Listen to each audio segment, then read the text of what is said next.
আচ্ছা, আমরা চাইলেই পর্যায় সারণীর যে কোনো মৌলের পারমাণবিক সংখ্যা খুব সহজেই একটা নির্দিষ্ট প্যাটার্ন ফলো করে বের করে ফেলতে পারি। মাঝে মাঝে আমাদের পর্যায় সারণীর বিভিন্ন আউট অফ দ্য বক্স যেসব আমরা নর্মালি 1 থেকে 30 পর্যন্ত মৌলের পারমাণবিক সংখ্যা বা ভর সংখ্যা মুখস্থ করি, বাট এর পাশাপাশি আমাদের অন্যান্য গ্রুপের যে কোনো মৌলের বা অন্যান্য যেসব মৌল আছে এগুলোর পারমাণবিক সংখ্যার দরকার পড়ে বা ইলেকট্রন বিন্যাসের দরকার পড়ে। তার জন্য পারমাণবিক সংখ্যাটা জানা আমাদের খুবই জরুরি। তো আমরা চাইলে খুব সহজেই একটা প্যাটার্ন ফলো করে সেই পারমাণবিক সংখ্যাটা বের করতে পারি। তো তার জন্য আমরা পর্যায় সারণী যেটা রাফ ফিগার সেটা যদি একটু দেখি, যে গ্রুপ 1 এর মধ্যে আছে আপনার 7টা পর্যায়, গ্রুপ 2 এর মধ্যে থাকে 6টা পর্যায়। তো তারপরে বাকি গ্রুপগুলোর মধ্যে যেমন 3 থেকে 12 পর্যন্ত 5টা পর্যায় থাকে। তারপরে আবার গ্রুপ 13 থেকে 17 পর্যন্ত থাকে 6টা পর্যায়। সেম এগেইন গ্রুপ 18 তে থাকে 7টা পর্যায়। তো শুধুমাত্র গ্রুপ 1 এবং 18-র মধ্যেই 7টা করে পর্যায় থাকে, বাকিগুলোর মধ্যে আপনার এটার মধ্যে থাকে 6টা পর্যায় আর এখানে থাকে 5টা পর্যায়। তো এই জিনিসটা জানা আমাদের শুরুতে খুবই জরুরি। এরপরে আবার এইখানে আপনার যে গ্রুপ 3 এর মধ্যে পর্যায় 6 আর 7 এর মধ্যে দুইটা আলাদা যে সিরিজ বের হয়, ল্যান্থানাইড আর অ্যাক্টিনাইড সিরিজ, এইটা আমাদের একটা ফ্যাক্ট। তো আমরা চাইলেও স্টিল এগুলা থাকা সত্ত্বেও এর মাঝখানে যে কোনো গ্রুপের আমরা যে কোনো গ্রুপের যে কোনো মৌলের পারমাণবিক সংখ্যা বের করতে পারি। আচ্ছা, এখন শুরুতে হয়তো বা মনে হইতে পারে যে এই দিকে আপনাদের কোনো কোনো ডেভিয়েশন হয় নাই বা কোনো প্রবলেম ক্রিয়েট হয় নাই, কারণ এর মাঝখানে একই গ্রুপের মধ্যে 14-15টা করে মৌল নাই। সো আমরা এই পাশে যদি দেখি যে গ্রুপ 17 যে কোনো একটা গ্রুপ 17 যদি নেই, গ্রুপ 17 থেকে যে কোনো মৌলের পারমাণবিক সংখ্যা বের করা ট্রাই করি, আমাদের একটা ছোট ম্যাজিক ট্রিক্স ফলো করে। কারণ কি এই দিক থেকে কাউন্ট করলে এর মাঝখানে আপনার দুইটা সিরিজ পড়বে, তো সেখানে একটা ব্যতিক্রম আসতেই পারে। তো আমরা সেই ব্যতিক্রম সহই জানার চেষ্টা করব। আচ্ছা, তো তার জন্য আমাদের শুরুতে একটা প্যাটার্ন মনে রাখা লাগবে।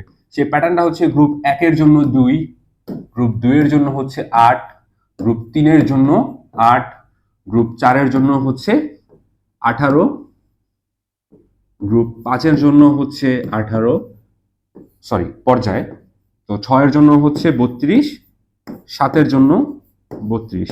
তো আমাদের আলটিমেটলি আমাদের প্যাটার্নটা কি 2, 8, 8, 18, 18, 32, 32।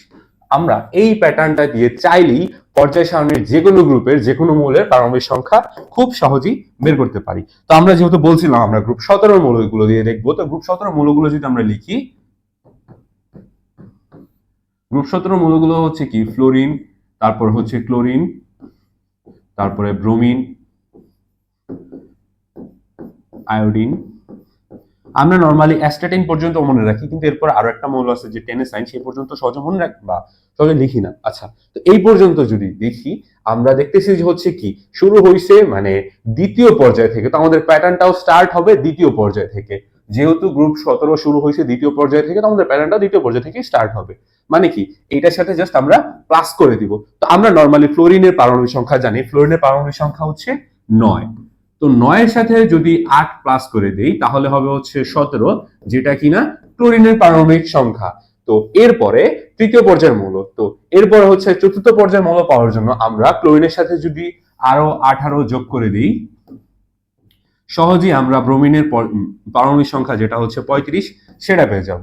তা আমাদের 8, 18, এরপরে আবার 18 যোগ করা লাগবে। তো আমরা চাইলেই কি ব্রোমিনের সাথে যদি 18 যোগ করে দেই, সেটা পাবো 53, যেটা আয়োডিনের পারমাণবিক সংখ্যা। তো এটার সাথে যদি আমরা আবার 32 যোগ করে দেই, তাহলে যেটা পাবো সেটা হবে স্ট্যাটিনের পারমাণবিক সংখ্যা, যেটা হবে 85। আবার যদি আমরা এর সাথে আরো 32 যোগ করি, তাহলে আমরা পেয়ে যাব টেনেসাইনের পারমাণবিক সংখ্যা, যেটা হবে 85 আর 32 যোগ করলে হয় 117। সো আমরা খুব সহজেই 30 সেকেন্ডের মধ্যেই 2, 8, 8, 18, 18, 32, 32 এই প্যাটার্নটা ফলো করলে যে কোনো যে কোনো গ্রুপের সবগুলো মৌলের পারমাণবিক সংখ্যা বের করে ফেলতে পারি। আর আমাদের মেইনলি গ্রুপ 1, 2, তারপর 13 থেকে 18 এই গ্রুপগুলো সবগুলো আমরা গ্রুপ ওয়াইজ মুখস্থ করি বা মনে রাখার ট্রাই করি, কারণ কি আমাদের পর্যায়ভিত্তিক ধর্মে এই জিনিসগুলো মনে রাখা খুব বেশি দরকারি।